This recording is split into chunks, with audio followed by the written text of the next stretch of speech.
राधे राधे प्रिय दर्शकों, जिंदगी का सफर चैनल में आपका स्वागत है। 3 मंजिले आलीशान मकान को बेहद खूबसूरती से सजाया गया था। नीचे ग्राउंड फ्लोर में डांस चल रहा था। बीच वाले फ्लोर में मांसाहारी भोजन था। तीसरे फ्लोर में शाकाहारी भोजन, चाइनीज भोजन, तरह तरह के पकवान की खुशबू आ रही थी। पार्टी बड़े जोर शोर से चल रही थी। पार्टी में बड़े बड़े मेहमान आए हुए थे। मेहमानों से हाल खचाखच भरा हुआ था। स्टेज पर विवेक और प्रिया खड़े थे। यह पार्टी थी सुरेश जी के बेटे विवेक की। सुरेश माइक हाथ में पकड़े हुए कह रहा था कि दोस्तों, यह मेरी कामयाबी जो है, यह मेरी अपनी नहीं है। इस कामयाबी के पीछे मेरी खूबसूरत पत्नी का हाथ है। वहीं महंगी विदेशी डिजाइनर गाउन पहने हुए प्रिया इतराती हुई अपने पति की तरफ देखकर मुस्कुराई। फिर बड़े ही गर्व के साथ पब्लिक की तरफ देखी। पब्लिक ने प्रिया के लिए तालियां बजाई। आए हुए मेहमानों के बीच में प्रिया तो अपने आप को स्वर्ग से उतरी हुई अप्सरा समझ रही थी। विवेक ने स्टेज पकड़े हुए पार्टी देने का कारण बताया। उसने शहर के बीचों बीच में एक आलीशान बंगला खरीद लिया है, जो शहर में सबसे महंगी कीमत पर था। तभी विवेक के चाचा जी आकर कहते हैं, बेटा, तेरी कामयाबी को लेकर हम बहुत खुश हैं। विवेक ने कहा, चाचा जी, यह तो आपका बड़प्पन है, लेकिन इस कामयाबी के पीछे मेरी पत्नी का हाथ है। अब आप ही देखिए ना, मेरी पत्नी प्रिया मुझसे रोज कहती थी कि मुझे घुमाने लेकर नहीं जाते, तो मैंने अपनी पत्नी प्रिया को पेरिस घुमाने का वादा किया है। आज की पार्टी के बाद 2 दिनों में ही हम पेरिस निकल जाएंगे। सभी मेहमान आकर उसे गिफ्ट गुलदस्ते के रूप में जो भी देना था स्टेज पर देते और उसकी भी ढेर सारी तारीफ करते। उसी पार्टी में आई हुई थी विवेक की बुआ। बुआ भी विवेक के पास आकर उसे आशीर्वाद दिया और उसकी कामयाबी की बधाई दी। फिर कहती है, विवेक, सब कुछ तो ठीक है, लेकिन तेरे पिताजी यानी कि मेरे भैया सुरेश जी नहीं दिख रहे हैं। विवेक अपने पिताजी का नाम सुनकर थोड़ा सा सकपका सा गया। फिर चेहरे पर एक झूठी सी मुस्कान लाते हुए कहता है, वो बुआ जी, पिताजी की तबीयत ठीक नहीं थी। डॉक्टर ने उन्हें सफर करने से मना किया है, इसीलिए उन्हें सारिका बहन के घर पर रख दिया गया है।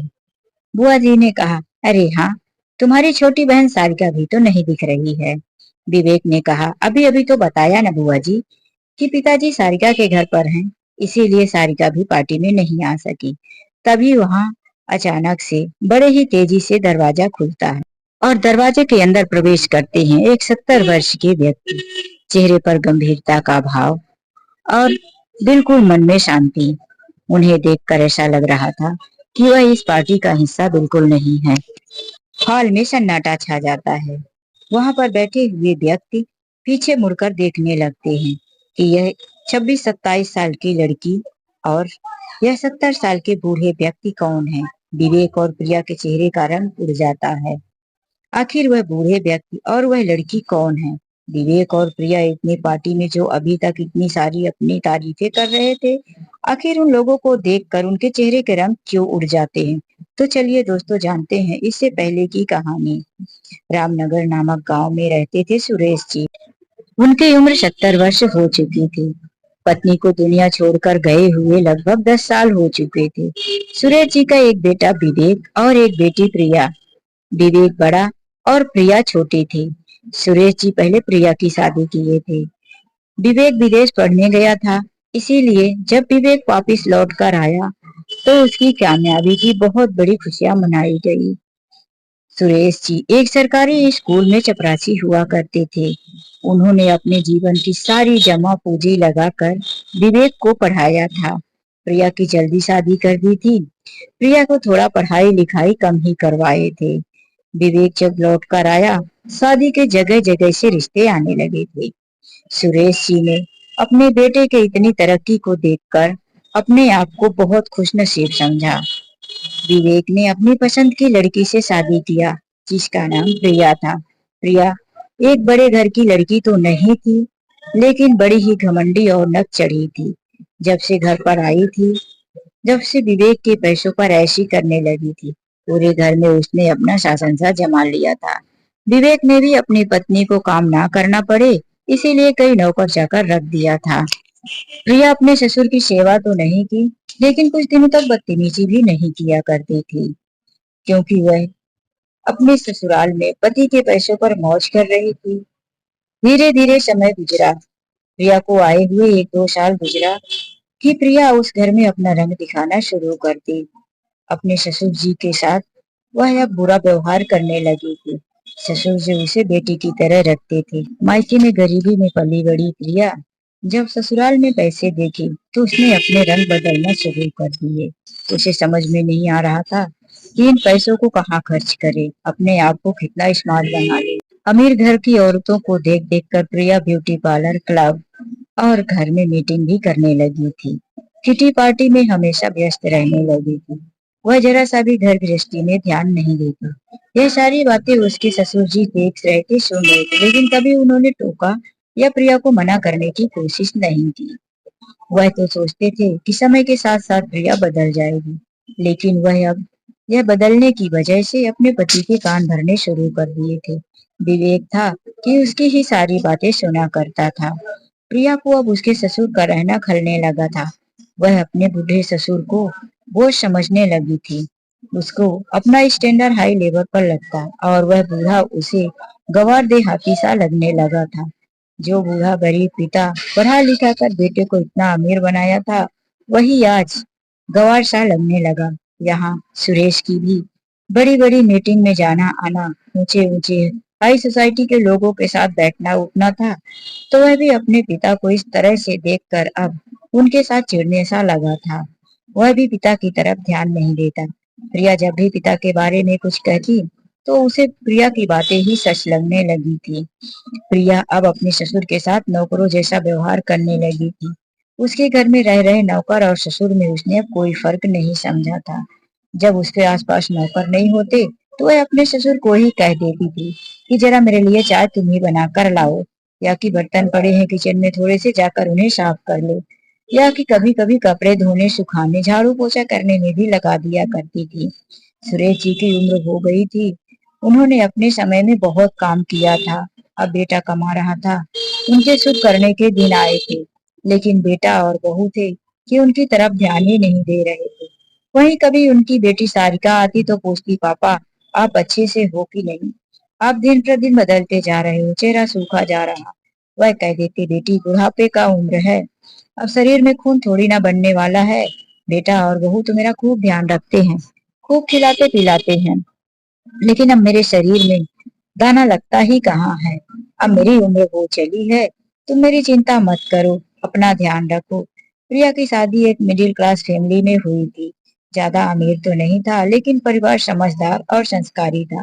प्रिया अपने ससुराल में खुश थी। उसके भी 3 बच्चे थे। प्रिया जब भी अपने पिता से कुछ जानने की कोशिश करती तो वह उसे टाल देते। वह नहीं चाहते थे कि बेटी मेरे दुख को सुनकर और अपने घर में अपने सुखी संसार में दुखी रहे। एक दिन प्रिया अपने मायके के पास में ही 10 मिनट की दूरी पर कुछ काम से आई थी। प्रिया ने सोचा कि पापा से मिल लेती हूँ और साथ में भैया भाभी से भी मिलकर फिर चली जाऊंगी। भैया भाभी का व्यवहार तो वैसे प्रिया को पसंद नहीं था। जब भी प्रिया आती तो उसकी भाभी अपने पैसे और घर का घमंड दिखाती और प्रिया को उसको एक मिडिल क्लास होने की अहमियत दे देती, एहसास दिलाती कि तुम अब गरीब खानदान से हो, तुम्हारे मायके वाले अब तुम्हारे बराबर के नहीं, तुमसे कहीं हाई फाई सोसाइटी के हैं, अब तुम हमारे यहाँ आने जाने लायक नहीं हो। प्रिया को अपना अपमान होता, इसीलिए वह मायके कम ही आती। लेकिन जब घर में बूढ़ा पिता था तो उसने सोचा कि 10 मिनट के लिए पापा से मिल लेती हूँ, भैया भाभी से क्या लेना देना, आखिर था सब कुछ उसके पिता का ही। आज भी सुरेश जी की पेंशन आती थी, लेकिन सुरेश जी के अकाउंट से विवेक अपने अकाउंट में ट्रांसफर करवा लेता था। यह विवेक की बुद्धि नहीं थी। विवेक को प्रिया ने सिखा रखा था कि आखिर इस उम्र में तुम्हारे बूढ़े पिता को पैसे की क्या जरूरत है।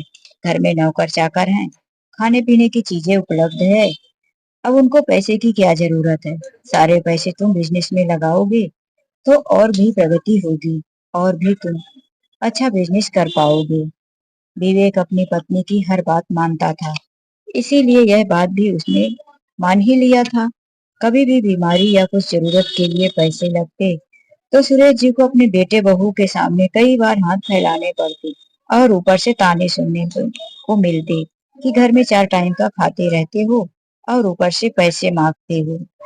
उस दिन जब प्रिया अपने काम से मायके के पास तक आई थी तो वह अपने मायके में भी आ गई।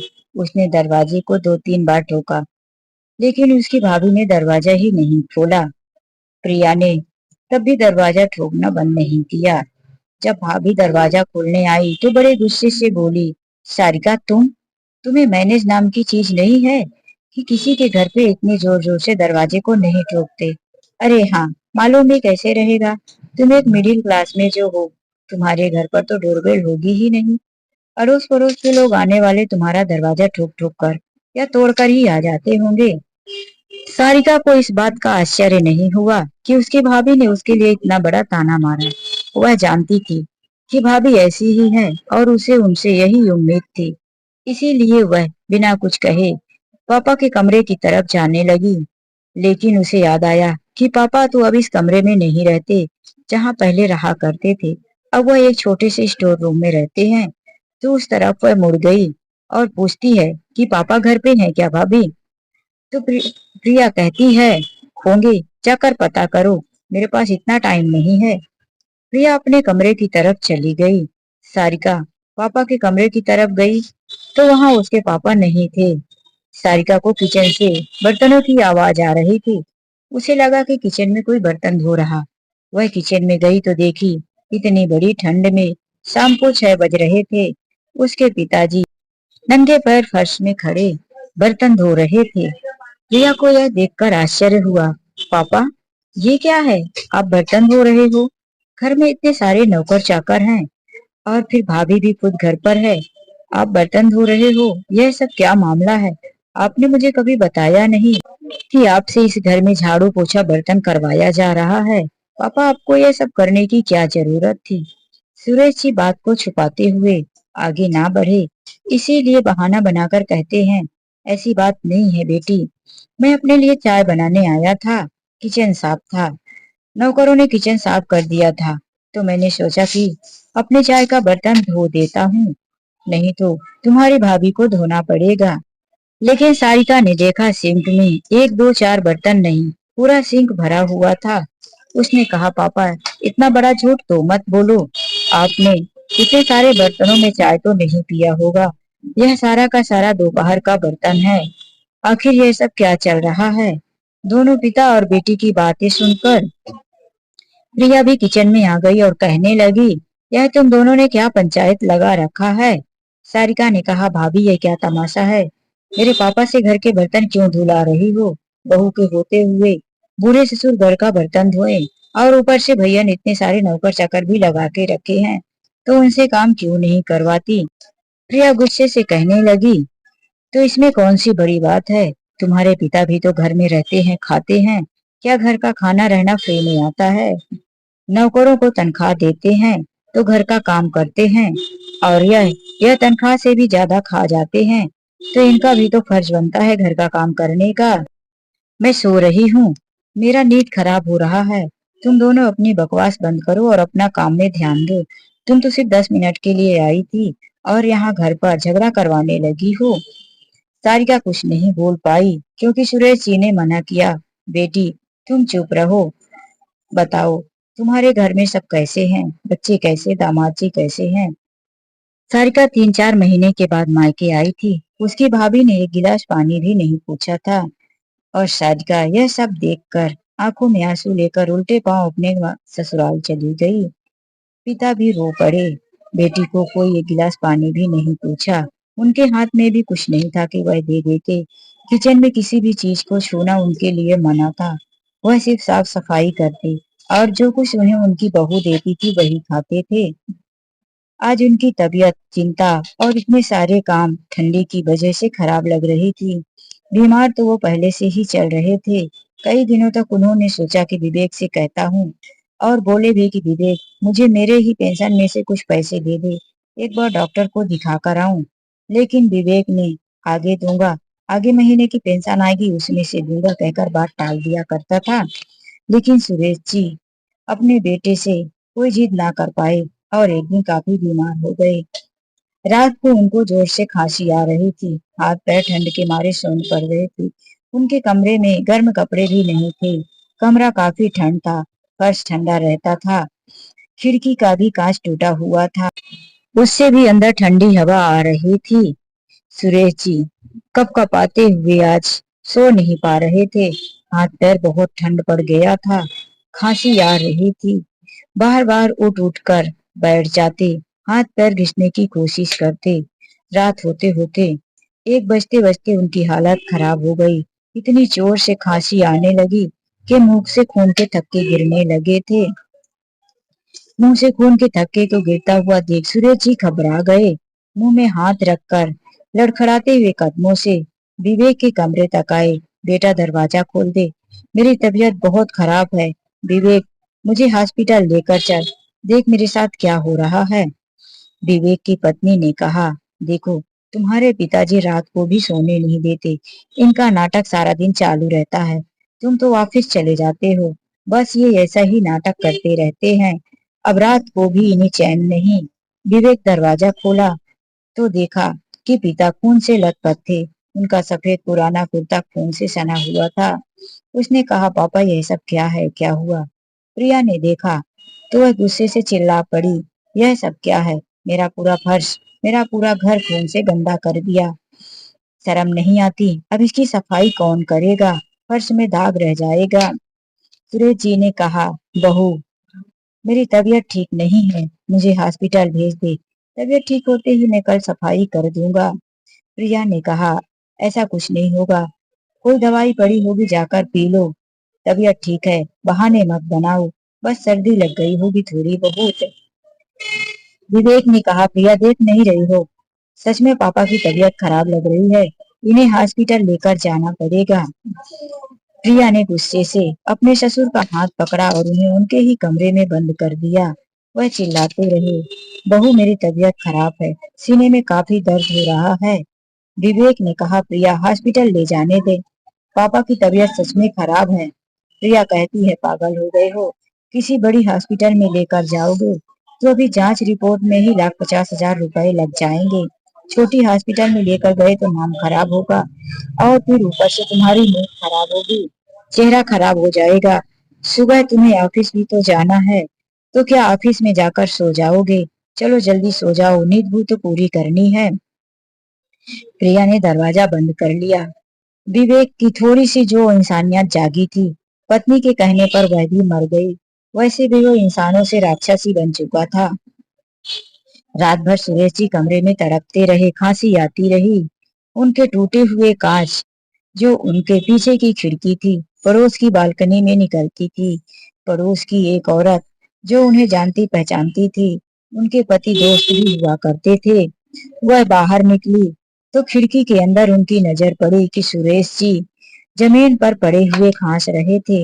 वह खिड़की के पास आई और देखी तो सुरेश जी काफी बेहोश की तरह पड़े खांस रहे थे, उनकी सांसें रुक रही थी। वह अपने घर में जाकर पति से बताई, वह उनकी बेटी का नंबर रखी थी, इसीलिए उन्होंने सारिका को फोन किया। सारिका, तुम्हारे पापा की तबीयत काफी खराब है, कुछ समय पहले ही तुम्हारे भैया भाभी और पापा की आवाजें आ रही थी, तुम्हारी भाभी जोर जोर से चिल्ला रही थी। तुम अपने पापा को अगर देखने नहीं आई तो सुबह तक शायद उन्हें जिंदा नहीं पाओगी। यह सुनकर सारिका बड़े गुस्से से वहां से निकली, अपनी स्कूटी उठाई और तेजी से अपने पापा के घर पहुंच गई। अभी सुबह के 4 बज चुके थे। चैन की नींद सो रही थी प्रिया और विवेक। सारिका ने दरवाजा ठोका लेकिन कोई नहीं खोला। सारिका दरवाजे को ठोकती रही। जब 15-20 मिनट के बाद नींद से उठती हुई प्रिया और विवेक निकले, दरवाजा खोले तो सामने सारिका खड़ी थी। विवेक ने पूछा, सारिका यह तुम्हारी क्या बदतमीजी है, इतनी सुबह सुबह तुम मेरे घर क्यों आ गई हो और वह भी आकर दरवाजा तोड़ रही हो। सारिका ने अपने भाई को और भाभी के एक एक हाथ से धक्का दिया और पिताजी के कमरे की तरफ दौड़ पड़ी। वह कमरे में गई तो देखी कमरे की कुंडी बाहर से बंद थी। उसने दरवाजा खोला, अंदर उसके पिता ठंडे फर्श पर बेहोश पड़े थे, हाथ पैर अकड़सा गया था। सारिका ने पापा को उठाया और उनके हाथ पर मलने की गर्म करने की कोशिश की, लेकिन अभी भी उनकी हालत खराब थी। सांसें अटकी हुई थी। उसे ऐसा एहसास हो रहा था कि पापा जिंदा हैं। वह जोर से चिल्लाई, तुम दोनों राक्षसों ने पापा को मार डाला। क्या किया मेरे पापा के साथ? प्रिया ने कहा, बदतमीजी से बात मत कर सारिका, निकल जा मेरे घर से। आज सारिका बड़ी गुस्से में थी। वह उठकर एक जोरदार थप्पड़ पूरी ताकत से प्रिया के गाल में मार दिया। प्रिया अपने गाल में हाथ रख दी। पत्नी को थप्पड़ मिला देखकर विवेक को भी गुस्सा आया। उसने गुस्से से बोला, बहन बेटी होकर अब पराई हो चुकी हो और भाभी पर हाथ उठाती हो, शर्म नहीं आती? एक तो जबरदस्ती मायके आती हो, ऊपर से बदतमीजी करती हो। सारिका गुस्से से बोली, अब नंबर तुम्हारा है, मुंह बंद रखो, नहीं आज पता नहीं मैं क्या कर दूंगी। वह जल्दी से एम्बुलेंस बुलाई।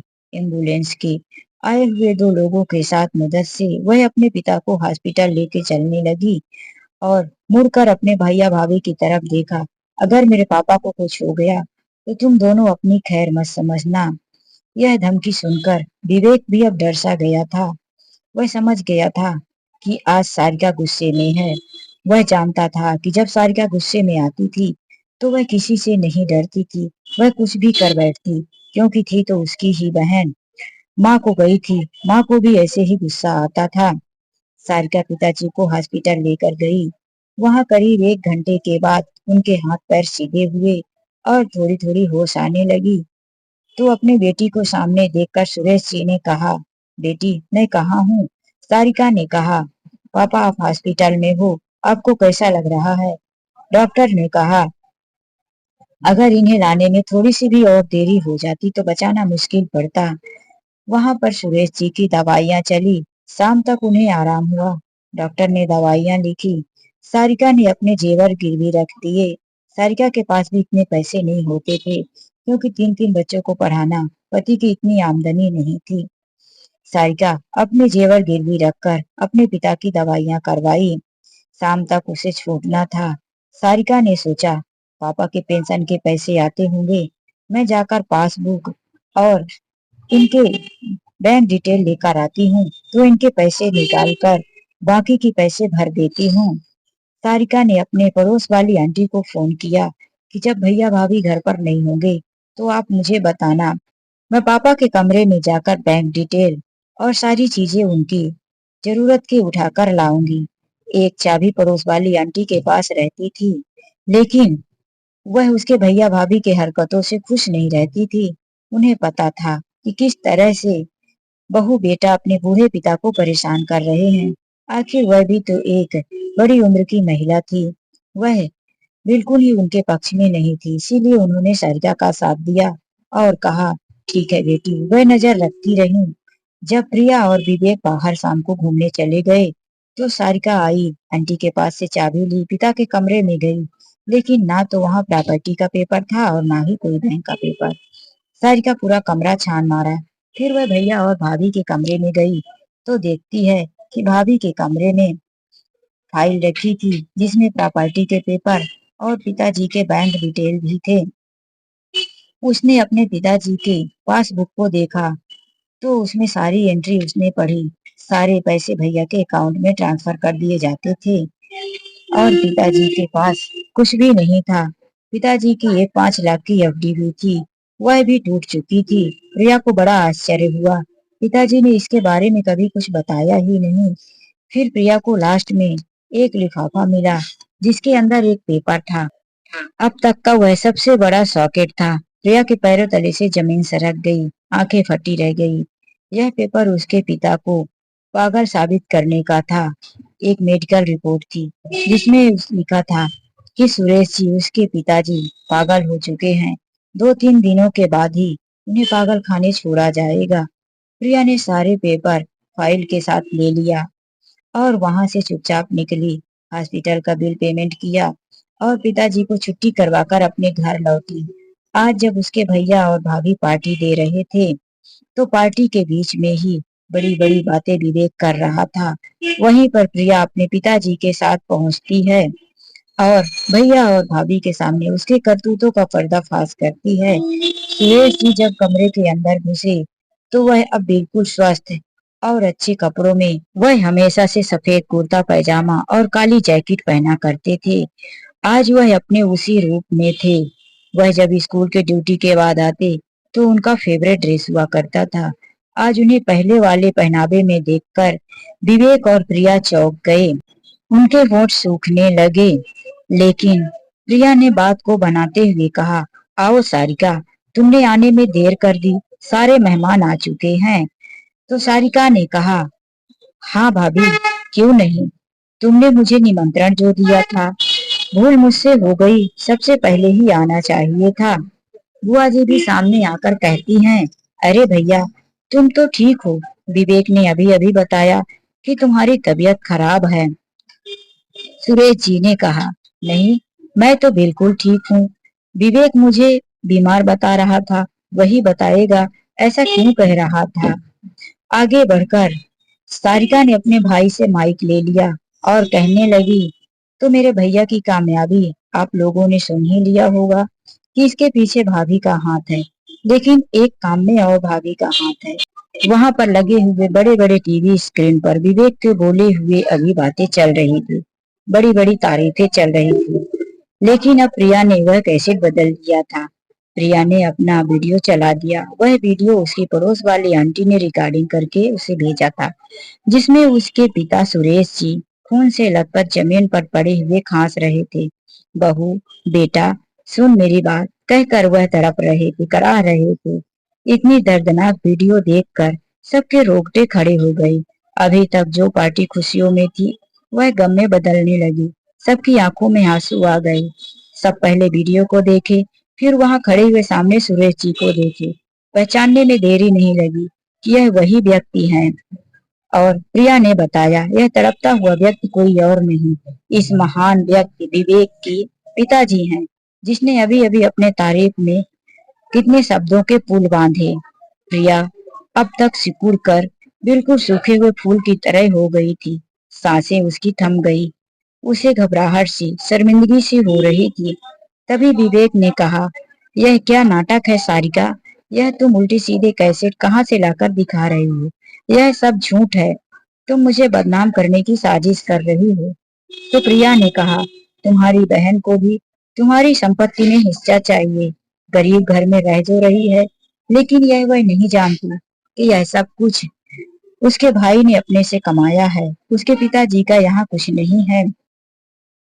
सारिका ने कहा, अगर मुझे दौलत चाहिए होता तो मैं पहले ही मांग लेती। तुम मुझे क्या दौलत दोगी जो एक बूढ़े पिता की कमाई पर ही उन्हें 2 टाइम की रोटी ना दे सकी, बीमार पिता को हॉस्पिटल ना भिजवा सकी।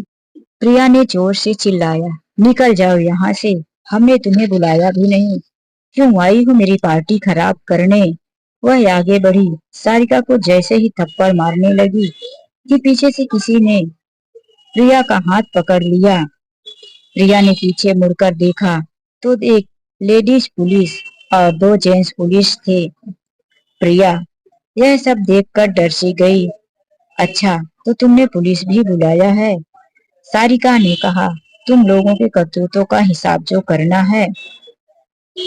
अब विवेक भी डर सा गया है। विवेक कहने लगा, पापा यह सब क्या तमाशा है, आपने हमारी पार्टी तो खराब ही कर दी, ऊपर से पुलिस भी बुला लिए।